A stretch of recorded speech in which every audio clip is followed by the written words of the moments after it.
This is KTVO's Good Morning Heartland.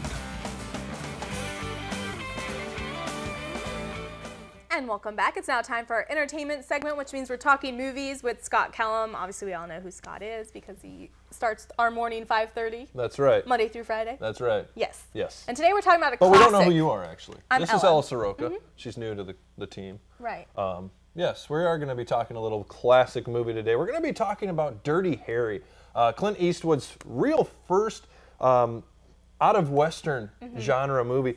His first trip out of that, and it's kind of what made him popular to kind of go outside the realm of Western, because he was a very successful TV and movie actor in the Western genre up until this point. And Diry Harry proved, A, that he could take the character he had made famous in Westerns and give him this civilized detective, Harry Callahan. And he did just a great job with it. And the reason we love Diry Harry so much, A, is Diry Harry does all the things that you wish you would do. You know, if someone's being mean, you know, Diry Harry punches him in the face. And, you know, it does everything that everybody's just like, you know, if I could just be as mean as I wanted to be and still be like a righteous person. Diry Harry was that guy. And he just had the great lines that he had in all of his Western movies. So Clint Eastwood made this movie. He made this series because it eventually became, like, I can't remember, I think it's like 5 or 6 Diry Harry movies. And he just did a great job with it. But it also expanded his career and made him everything shy of talking to empty chairs. He is still, you know, one of the greatest actors of all time. Now, Diry Harry is a movie that it was amazing, the difference, because I watch it probably once a month just because I love Diry Harry. But I watched it again, and the thing I loved about this movie is, you know, before CGs, before we could do an entire movie like Avatar and have just everything CG and cover people in green suits and do it, we had this little thing called acting. And it's rare, and you don't see it much anymore. You know, people have to have emotions. They have to show everything through their face because nothing could be computer generated. Right. You know, the gunshot wounds are done with squids, you know, these little pop fireworks.